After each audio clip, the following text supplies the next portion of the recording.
Amém, querido. Pode voltar a sentar-se. Fique à vontade. Louvado seja Deus. Engrandecido seja o Senhor. Queridos, abra a sua Bíblia.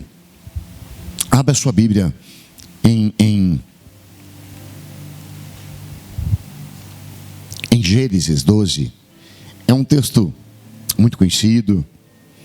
Já falei esta palavra aqui há algum tempo, mas eu queria tomar novamente ela para você ministrar ela no seu coração.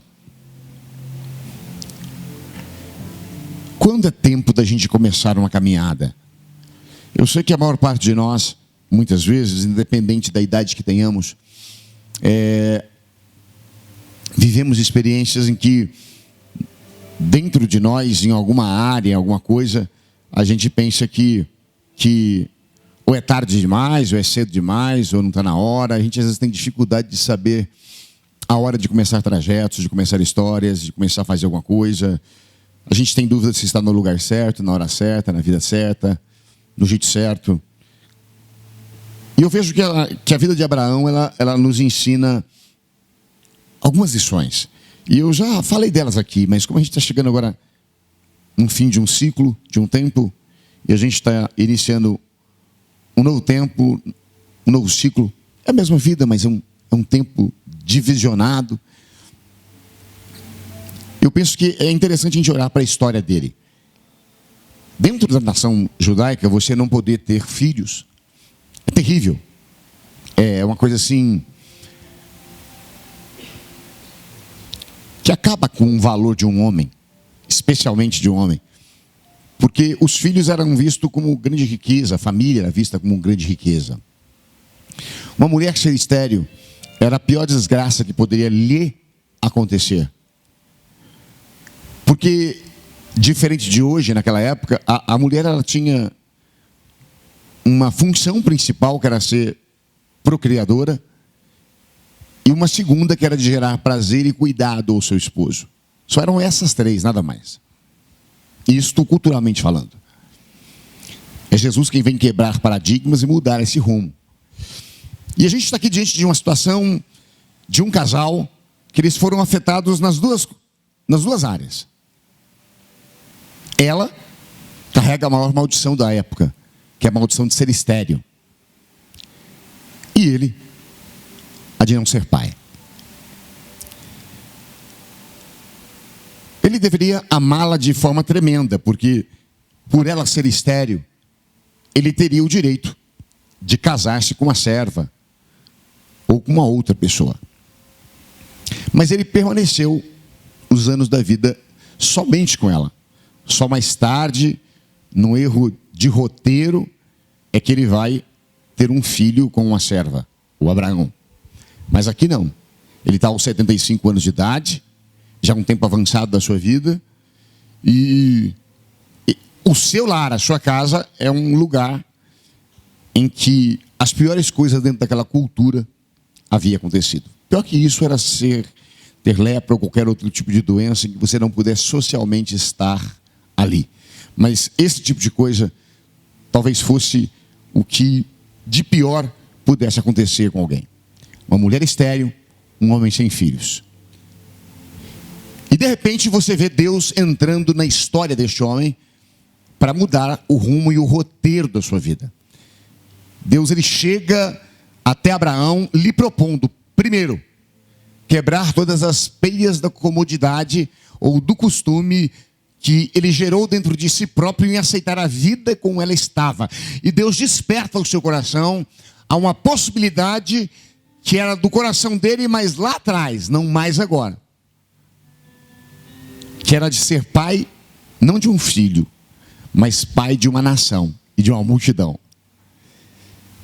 Ele vivia dentro da sequidão e da esterilidade já há muitos anos. Mas mesmo assim, Deus o chamando e Deus sendo para ele desconhecido. Porque Deus não era amplamente adorado nessa época, muito pontualmente em alguns lugares. Deus chega para Abraão em uma terra de gente que não cria em Deus. E desperta no coração dele uma vontade, um desejo, um sonho de Deus. E Deus então pede para ele sair da sua terra, da sua parentela, e seguir direção e rumo e caminho que ele iria lhe mostrar. Deus não dá um mapa, não diz como será, não diz quando será.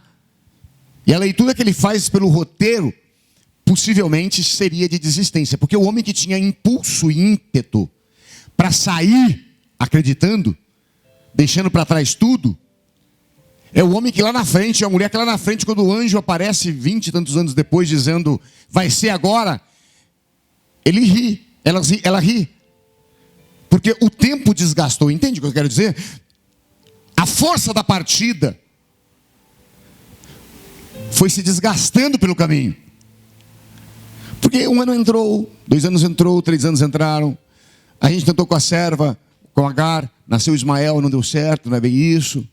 Então é aquele roteiro que você vai vivendo. Certos sonhos, projetos, ideais que Deus coloca no nosso coração, sejam eles no âmbito familiar, ministerial, de trabalho, não importa, coisas da vida. Às vezes esse processo de Deus em nos preparar para o que Ele vai gerar, vai trazer, vai fazer, esse processo dele gerar em nós essa pessoa estruturada, é um processo extremamente cansativo e por poucas pessoas realmente aceito. As pessoas desistem antes, porque eles não entendem um Deus que não age com feitiçaria, Ele não age num passe de mágica. Ele age num processo de nos gerar, ou de gerar em nós estrutura para suportarmos e chegarmos bem àquela situação que a gente precisa chegar. E aqui 20 e tantos anos passa. E quando o anjo volta para Abraão dizer que ele vai ser pai, Sara ri. E o riso dela é um riso de incredulidade. É quando o anjo diz, sai da tua tenda, Abraão, e olha de volta para o céu. Sai da sua obscuridade. Sai dessa situação em que você entrou, em que você, pelos acontecimentos da vida, deixou de olhar para onde eu mandava você olhar. Deus só pede para ele olhar para o céu, para lembrar-se novamente do dia do seu chamado, quando ele disse que lhe daria uma nação ou filhos que seriam inumeráveis. A realidade é uma coisa, a promessa é outra. Parece que Deus falhou, se esqueceu, eu pequei, ou muitas coisas passam pela nossa cabeça. Mas o fato é que às vezes a caminhada ela é desgastante. Mas não significa que o processo, o projeto, o ideal, a vontade de Deus, ela não está se desenrolando em nossas vidas. Por mais que eu ou você possa de alguma forma imaginar que a nossa vida não está passando pelos olhos de Deus e pelo cuidado de Deus, isso não é verdade. Se lá atrás Ele plantou algo no seu coração, num culto como este, num momento pessoal, numa palavra que você o buscou, num momento de oração, entenda, Deus nunca erra. Deus sempre faz certo.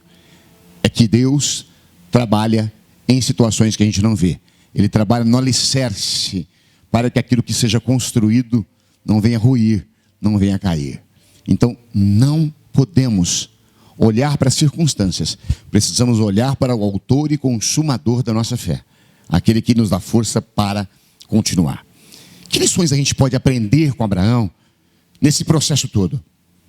Primeiro, que eu posso aprender com Abraão é que nunca é tarde demais para que Deus possa te dar ou possa gerar na sua vida um novo projeto. Então, só para você gravar, diga comigo, nunca é tarde demais para que Deus possa começar um novo projeto de vida em cada um de nós.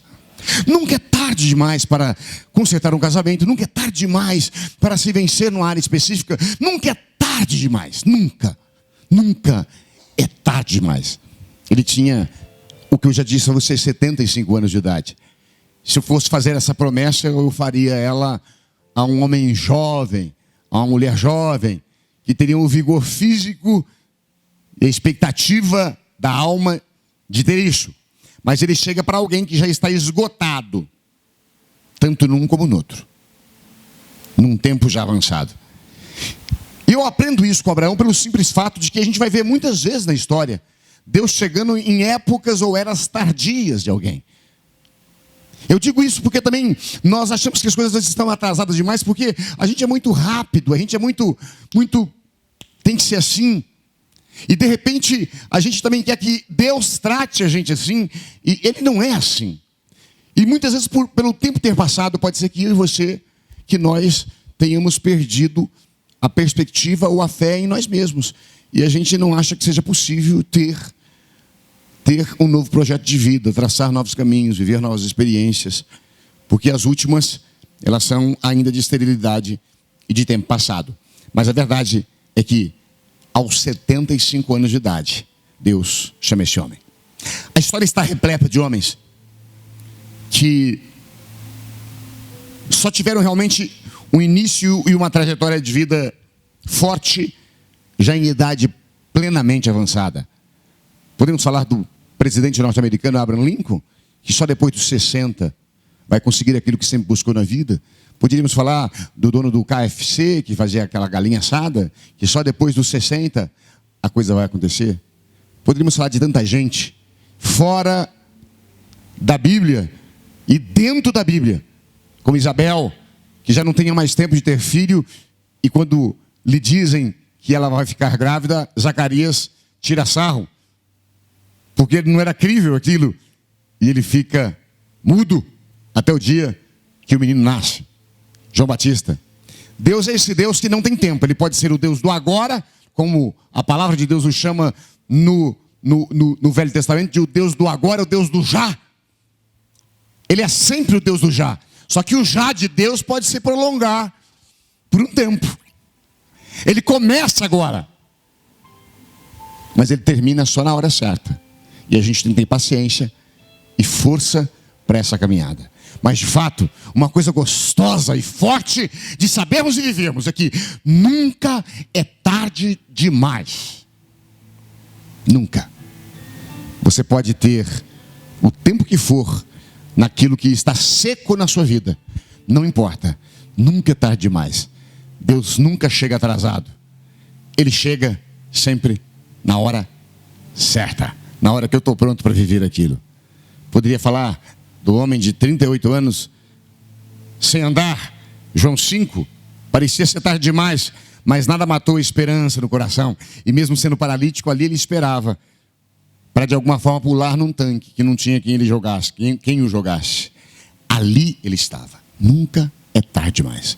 Para quem já tentou ser feliz numa relação e não foi, quebrou, ruiu, desaconteceu, olha para si próprio de uma forma desacreditada, entendendo estar em si o problema, às vezes está, mas também sempre está no outro, é nos dois, é uma questão de percentual, mas sempre está. E muitas vezes isso nos mata, nos abate, porque a gente acha que algumas coisas não irão acontecer mais. Não existe esse negócio de última oportunidade com Deus. Deus não é o Deus da última oportunidade. Na Bíblia a gente vê ele dizendo que ele é o Deus dos 70 vezes 7. Ele é o Deus que faz forte o cansado, que faz sempre caminhar o caminhante que abandonou a caminhada. Deus é aquele Deus que nunca desiste, sempre persiste e quer gerar a nós isso. Nunca é tarde demais. A segunda lição que a gente aprende aqui é que as nossas limitações, elas não determinam o nosso futuro. Então fale com vontade, diga: as minhas limitações, elas não determinam o meu futuro. Sabe, eu não sei quantos de vocês conheceram um músico chamado Asaf Borba, que fez muitos corinhos para a igreja. O Asaf, ele nunca cantou bem e nunca tocou bem. Então não se esperava, quando você ia em um seminário e ia ouvi-lo, assim, de você ouvir alguém que tivesse extrema expressividade. Quem não conhecesse as canções que Deus colocou no seu coração, diria: por que deixaram esse cara cantar? Por que deixaram ele tocar essa viola? Por que potencialmente, assim, ele não era reconhecido, não era. Mas esse homem foi influência na vida de milhares e de milhares de jovens e de pessoas com canções que nasceram no seu coração, que saía por sua viola não tão bem dedilhada e por sua boca que não tinha uma voz tão linda e tão maravilhosa. Sabe por quê? Porque as minhas limitações não impedem aquilo que Deus queira fazer na minha vida. E nós somos cheios de limitações. E muitas vezes nós não conseguimos vislumbrar um futuro ou possibilidades de coisas melhores, simplesmente porque nós olhamos para os nossos defeitos e achamos que são eles que fazem com que a nossa vida atrase. Sim, às vezes os nossos defeitos fazem isso, mas Deus sabia que tínhamos defeitos quando nos fez promessas. Então parece que Ele está disposto a consertar esses defeitos e nos fazer chegar lá. As minhas limitações, elas não determinam o meu futuro. A mulher era estéril, o homem era velho. E Deus esperou as limitações piorar mais ainda, para que se ficasse certo de que Ele é o Deus que age apesar das limitações. E a Bíblia diz em Romanos que é quando o corpo de Abraão já está sem força, é quando o corpo de Sara já tem o ventre seco, literalmente são essas as duas palavras. Abraão não tinha mais vida sexual, é literalmente isso que quer dizer o texto. E sua esposa tem um ventre seco, não dá mais. É no último momento que Deus chega e anuncia e diz, é agora. E quando Deus chega e diz, é agora, acontece. E o menino, como é que chamava? Como é que chamava o menino? Vocês lembram ou não? Isaac nasce para ser uma grande bênção. Sabe, talvez você olhe para as suas limitações e por isso você não tem coragem de enfrentar certas coisas. Eu me lembro de duas experiências específicas. Uma, a de um amigo da igreja do Nazareno de Sumaré, há muito tempo atrás. Eu estava começando no seminário e eu me lembro que a Itapemirim tinha uma transportadora que é aberta ali naquele lugar, ali perto. E eu me lembro que computador naquela época era uma coisa assim, não era tão comum. E eu me lembro que ele foi justamente lá para se inscrever para uma vaga de trabalho. E perguntaram para ele se ele sabia fazer aquilo. Talvez alguns aqui vamos achar que ele mentiu, e parece que ele mentiu mesmo. Ele diz, eu sei, mas ele não sabia.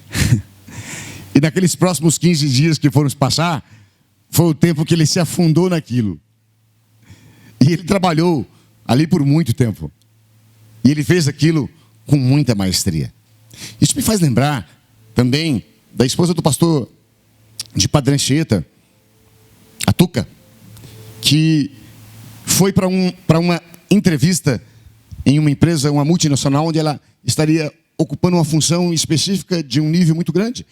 E de repente ela chegou lá e as pessoas que estavam naquele lugar tinham coisas que ela não tinha. Tinham pessoas que tinham MBA, tinham pessoas que tinham fluente inglês, tinham pessoas que tinham uma série de coisas, e ela mesma não estava muito crédula de que aquilo pudesse acontecer, porque ela não se contrataria. Ela viu que o jogo era profissional.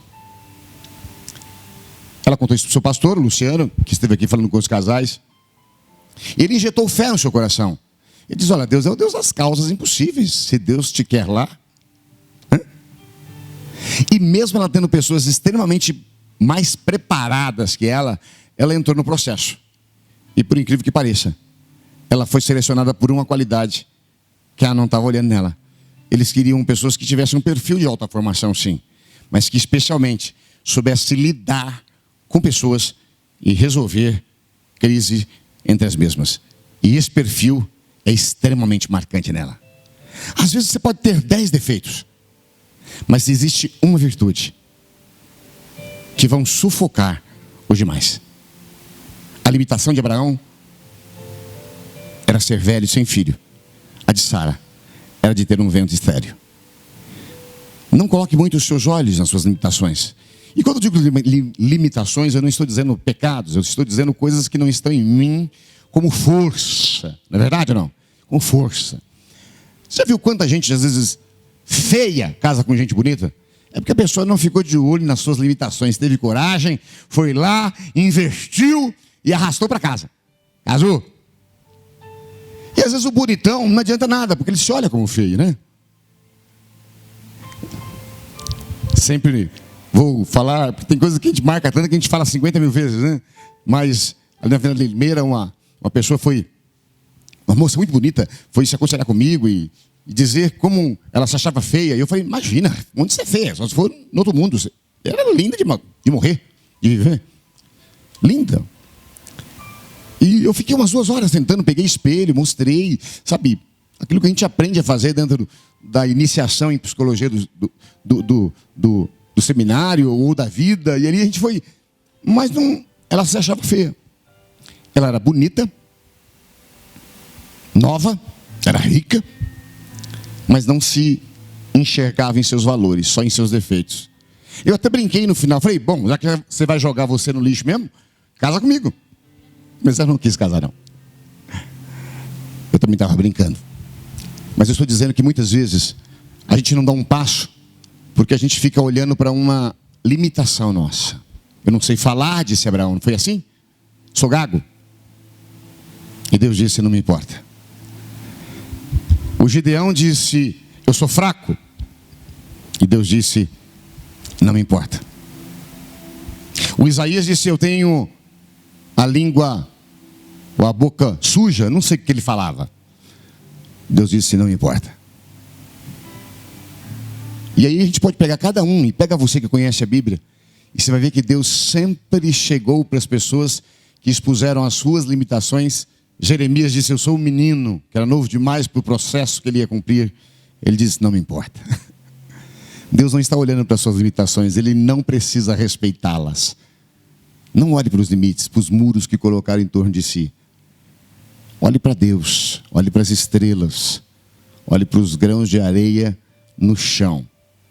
Não olhe para os desencontros, olhe para o seu encontro que você teve com Deus, que é o seu parceiro de caminhada. Uma das coisas que eu aprendo na vida ou na história de Abraão é essa. É que as nossas limitações não podem impedir o nosso futuro. Se você nunca leu nada, nenhum livro, tem vários vídeos, mas eu animaria você a comprar um livro e ler, de um garoto que eu sempre falo dele aqui, Nick Fujisaki, ou Nick Fujiki. É um menino que nasceu sem braço, sem perna, sem nada. É um menino que tentou se suicidar aos 9 anos na banheira, por causa dos conflitos que enfrentava, e só não se matou porque ele viu o amor que a sua mãe tinha por ele. Ele diz no seu livro. E por isso ele não se afogou. Esse garoto cresce e ele resolve fazer da sua desgraça a sua grande marca, a sua grande graça. E ele é um levantador de autoestima. Ele fala para jovens, especialmente adolescentes. E aonde ele vai, você os vê não em prantos, mas em soluços, quase desmaiando. Porque você vê alguém que não tem braço, não tem perna, fazendo da desgraça piada, e de Deus sua força. Isso mexe com a gente. Porque a verdade mexe com a gente. Mexe. Ele tem só uma pernetinha, uma coisinha pequenininha. Em alguns dos vídeos dele você pode ver. E ele dá uma palestra sobre levante-se. Levante-se! E é o momento em que ele cai. Ele diz, olha, a única coisa forte que me ajuda a ter impulso é esse pequeno pedacinho de perna, que é um pezinho. Ele ficou forte ali, no seu pezinho. Então ele cai, e baseado na força do seu pezinho, ele se impulsiona e fica em pé novamente. Ele diz, você também pode se levantar. Eu não sei quais são as suas limitações, se elas são internas ou externas. Eu só sei o seguinte. Com Abraão a gente aprende que as nossas limitações não podem roubar o futuro que Deus tem para a nossa vida. Eu não sei quais são as suas. Se está em você se achar ignorante, em você achar que não sabe falar, ou não sabe cantar, ou não sabe aquilo, esquece. Esquece. Suas limitações podem importar aos homens, a Deus não. Que não importe a você também no que se relaciona à sua fé. Sempre gosto de ilustrar, porque fica mais fácil de entender.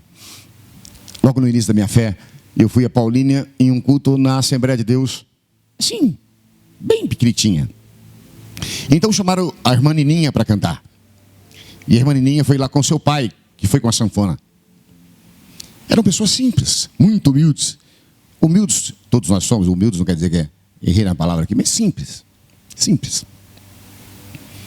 Faltava ali um lateral direito, outro esquerdo na boca, estava meio... uma saia mais ou menos aqui. Então as pessoas às vezes ignoram os outros por causa disso, né, de aparência. E é claro que eu ignorei. Falei, nossa, ela não cantava bem. A sanfona dele não era boa. Mas o que eles produziram, pelo poder de Deus no meu coração, dura até hoje. Ela cantava com português horrível, pior que o meu. Ela dizia, de dregal em dregal, eu vou subir ao céu. Mas para lá chegar, terei que ser fiel. Só vi ela uma vez, não lembro da cara dela, mas eu nunca vou me esquecer da sensação que eu tive. E que ainda hoje, se bem que pouco também arrepia, mas ainda hoje me faz arrepiar. Como é que pode anos e anos passarem? Porque as nossas limitações não impedem aquilo que Deus pode fazer através de você, através de mim, dentro da vida. Eu não sei quais são as suas. Eu só sei que Deus pode soprar e me levar e te levar muito, mas muito, muito, muito, muito mais além. Uma outra coisa que eu aprendo com Abraão é que as minhas escolhas, os meus relacionamentos, devem ser bem escolhidos no processo da minha caminhada. Diga, os meus relacionamentos devem ser bem escolhidos. Para nossa intimidade especificamente.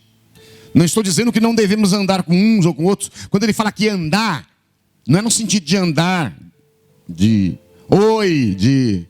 entendeu? De não falo com o fulano porque ele é ruim.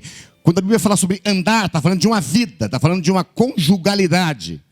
Está falando de uma amizade pessoal. Está falando de um participar da vida do outro. Não é andar.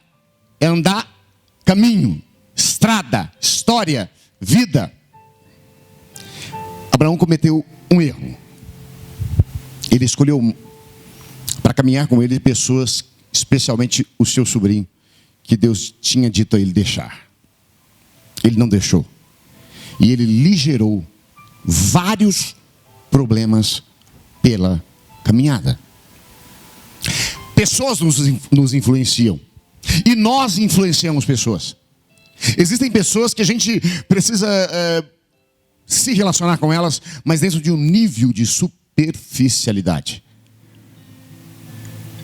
E existem muitas pessoas que nós devemos estar mais perto delas.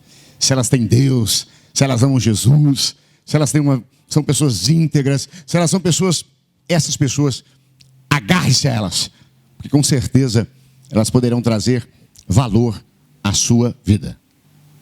Mas se você andar com uma pessoa muito enroscada por muito tempo, em um momento de fraqueza você vai ter vontade dos enroscos dela.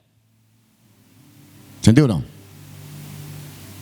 A gente já viu muito isso, especialmente nessa questão de jovens quando vão à faculdade.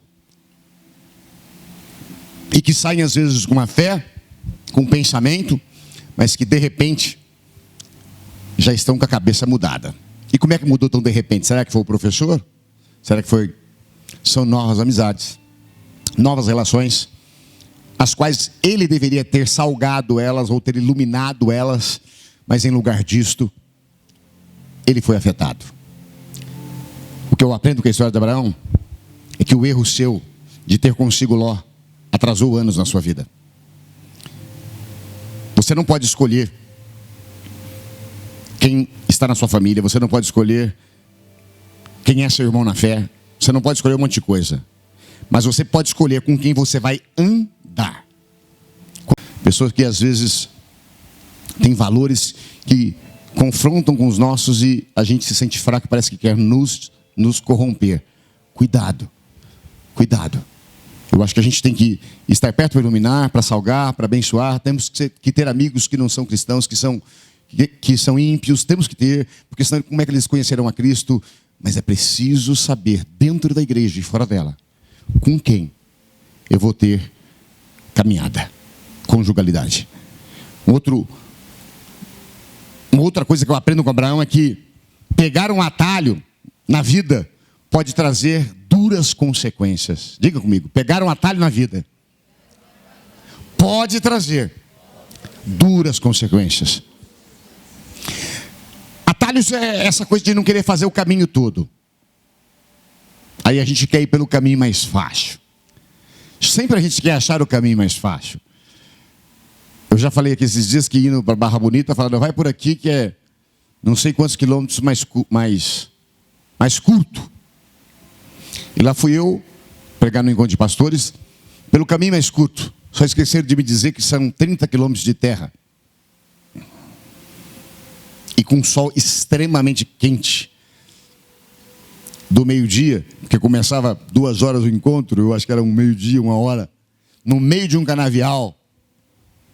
Lá estava eu, trocando o pneu que furou. Odeio trocar pneu. Odeio. Acho que todo mundo odeia.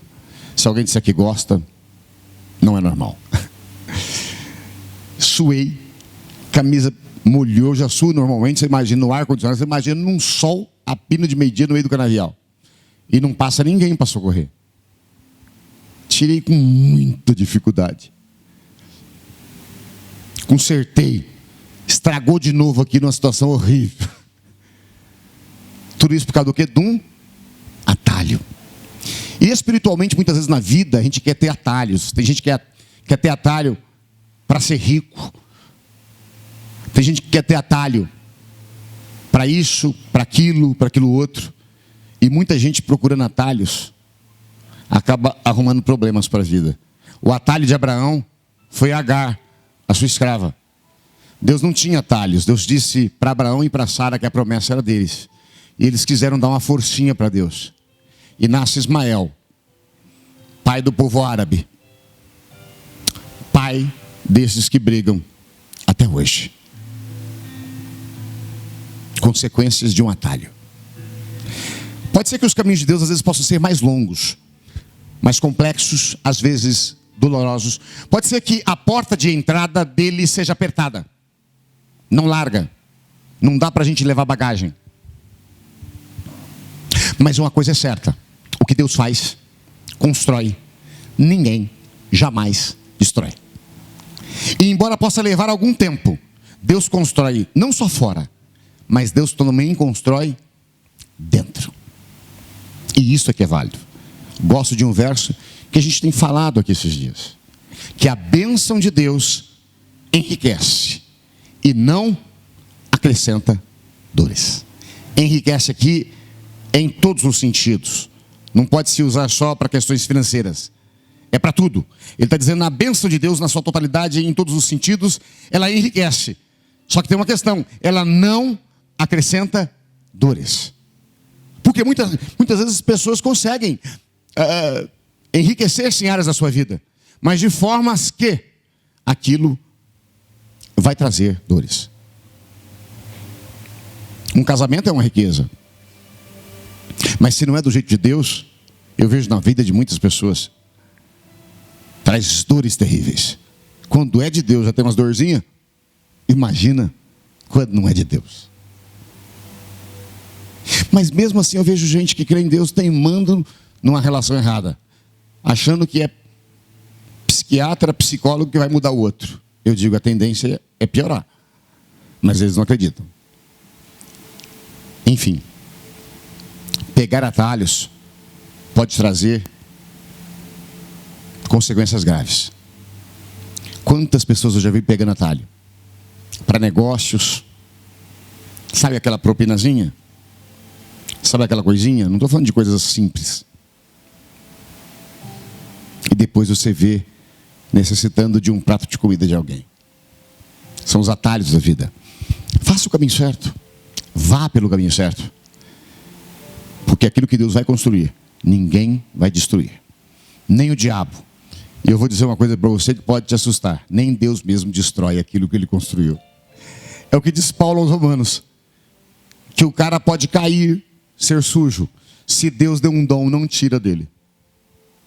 Porque Deus não destrói o que Ele constrói. O que eu aprendo com Abraão é que os erros da minha caminhada não anulam o propósito de Deus para a minha vida. Diga, os erros da minha caminhada não anulam. Vamos repetir de novo, vocês parecem que não estão gostando de falar não, vamos lá. Os erros da minha caminhada não anulam os propósitos de Deus para a minha vida. Abraão errou? Bastante. Por 2 vezes, ele mentiu que a sua esposa não era sua esposa. Alguns dizem que é meia mentira, porque ela era meia irmã. Por parte de pai, de mãe, não sei. Naquela época era meio misturada as coisas. Mas, de fato, 2 reis quiseram ficar com a sua esposa. Diz que ela tinha uma beleza descomunal. Eu fico tentando saber como é que era essa mulher. Eu queria ver uma foto dela. Porque a Bíblia, quando a descreve como uma supra-sumo do supra-sumo. E quem botava o olho nela, queria. Só que nesse lugar onde Abraão estava, era proibido tomar a mulher de um homem casado. Mas não era proibido matá-lo, para que ela ficasse viúva. Sabiam disso ou não? Abraão mente para o rei de que ela não seja sua esposa por um simples fato. Não quer morrer. Aí se arrepende, depois volta para o palácio, você lê o texto lá, ele fica meio que assim, pertinho, tentando... Sabe? Aquela coisa que você... Mas por 2 vezes ele faz isso. Eu não sei como é que você, mulher, agiria se o seu marido dissesse, não, nada meu não, pode pegar. Foi assim que ele preservou a vida. Abraão erra com Agar. Abraão erra em outros aspectos. Por favor, eu não estou aqui falando mal da vida de Abraão. Estou só dizendo que os erros da nossa caminhada não mudam o propósito. Porque nós somos assim. Tem pessoas que dizem comigo, você só erra uma vez. Hein? Comigo você só erra uma vez. Por 10 minutos. Depois pode errar de novo. Cuidado com esse negócio de comigo só erra uma vez. É claro que você não é bobo. E você não vai cair na mesma armadilha. Mas não fique vendo isso como esperteza, como maturidade. Não.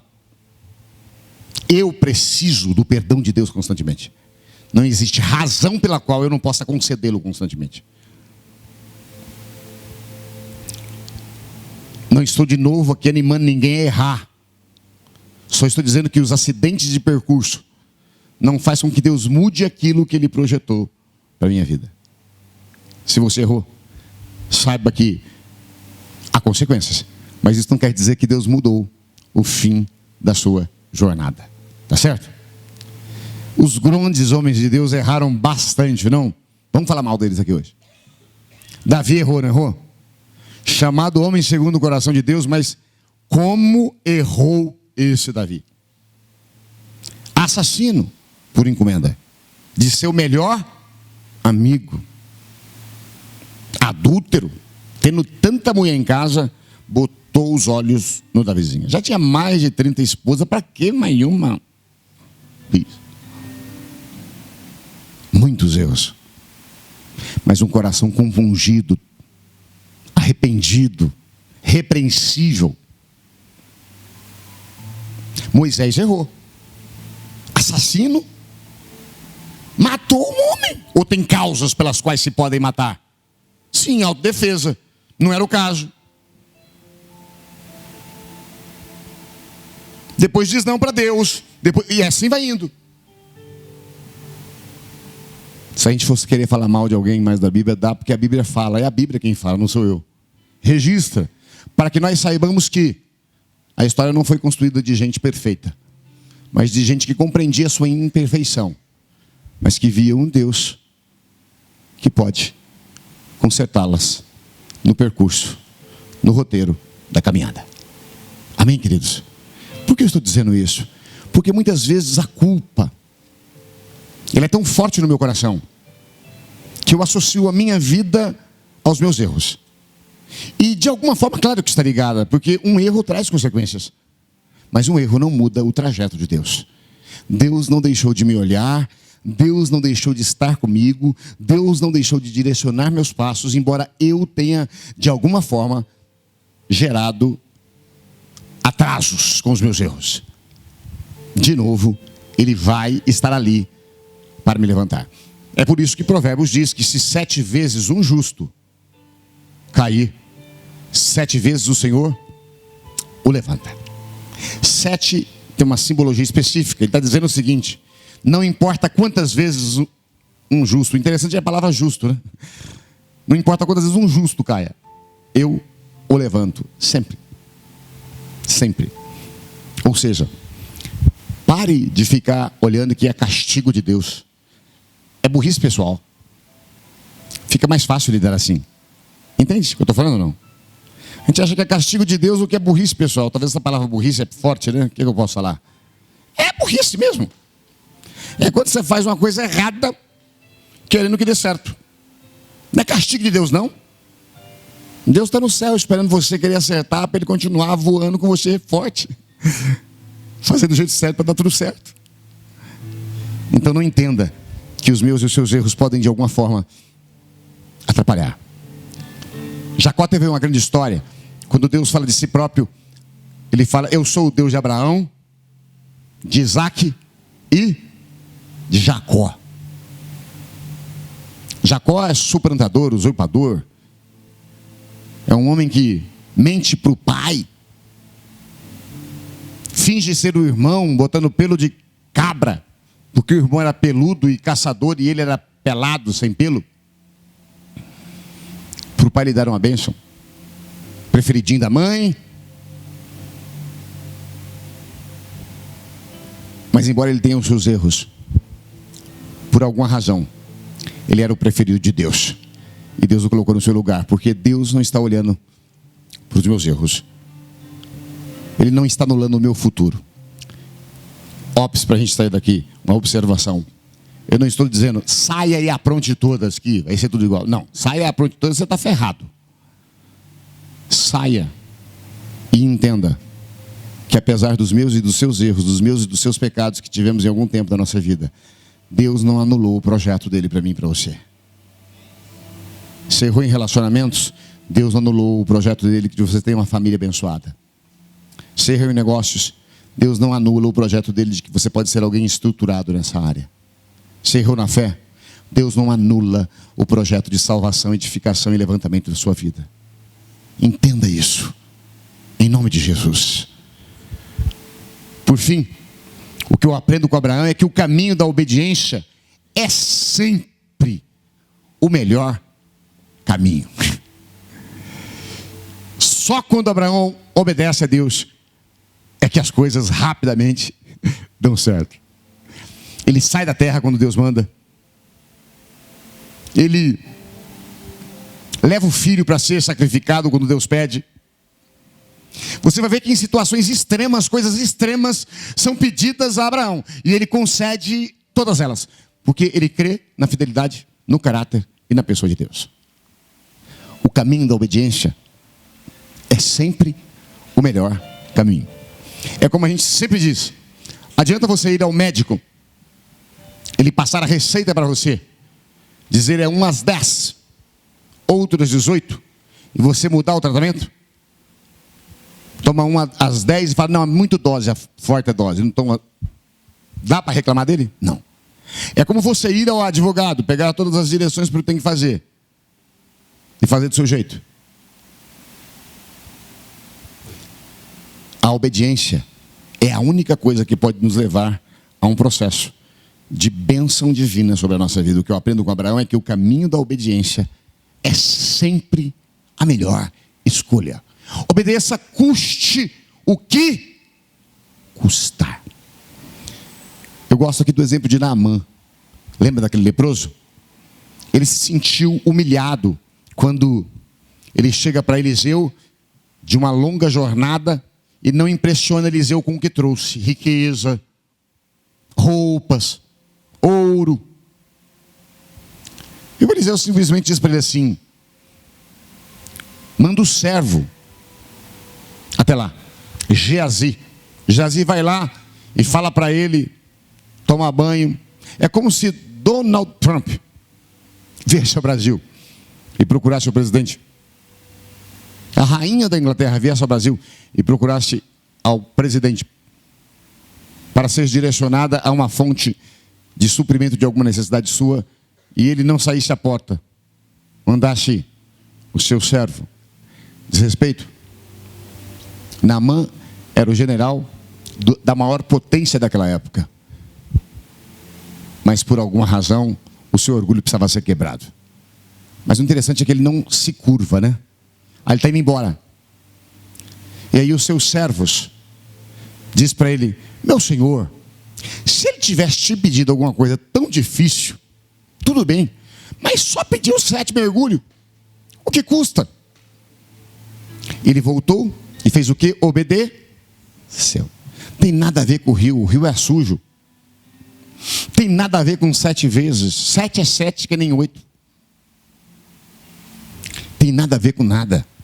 Tem a ver só com uma coisa. O que é? Só obedece quem crê na autoridade que está sobre ele. Só obedece quem tem um coração não rebelde. Só obedece quem de fato está casado com aquele que projetou o seu futuro. Portanto, obedecer é importante. Não podemos relativizar valores, não podemos relativizar algumas coisas na nossa vida. É preciso que nós, em nome de Jesus Cristo, não criemos fórmulas pessoais, mas não somente vivamos, mas defendamos os valores e as fórmulas de Deus para a vida do ser humano. Hoje se relativiza muito o que é errado, o que é certo. Se relativiza muito uma coisa ou outra. E cada um diz: viva a sua fé, que eu vivo a minha. Não. Nós só temos uma coisa, ou uma palavra, que é a regra básica de vida e fé para nós, que é a palavra de Deus. E eu queria te animar a obedecer. Tenha postura, tenha posição, mesmo que te custe tudo, obedeça. Vou dar um exemplo bem ruim, meu.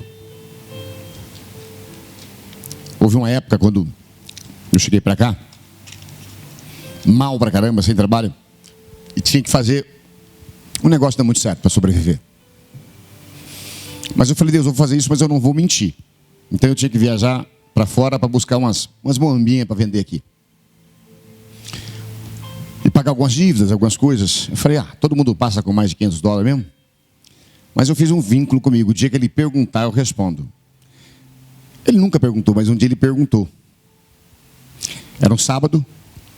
Eu tinha que dar ceia para a nossa pequena igreja no domingo.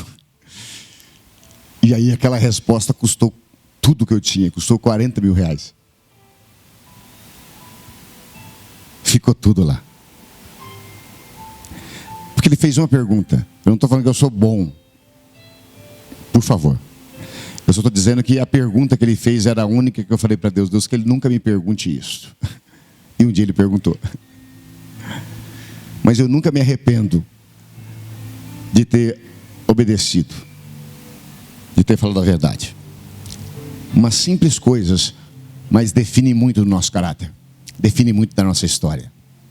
As pequenas coisas revelam muito de nós, mais do que as maiores. Obedeça, se curve, não seja rebelde, egoísta, dono da sua vontade. É do meu jeito, não é? Obedeça, ceda espaço, faça o que Deus pede, abençoe quem te maldiz, ande 1 milha, 2 milhas com quem pediu andar uma, dê a outra face, seja feliz se estão falando mal de você. 8ª bem-aventurança: bem-aventurados sois vós quando se levantarem, caluniarem vocês, mentirem contra vocês. É mais do que falar mal, é calúnia, mentira. Tenham a coragem de perdoar. E por aí afora vai a lista divina, que não é fácil de fazer. Amai os vossos inimigos. Por isso que Cristo foi rejeitado. Você entra num povo subjugado pelo poder romano com essa fala, não era para dar ibope. Mas ele não veio para ter ibope, ele veio para ensinar a verdade. E ele o fez. Enfim, o que eu aprendo com Abraão são todas essas lições. O que eu aprendo com Abraão é que Deus nunca se atrasa. Quando ele chega na hora certa. Ele chegou quando tudo ou todas as suas forças haviam acabado. Mas quando ele chegou, ele fez o que tinha que fazer. Que Deus me ajude e te ajude na nossa caminhada. E que ela possa ser feita e pautada em Deus, para a glória de Deus. Fique em pé.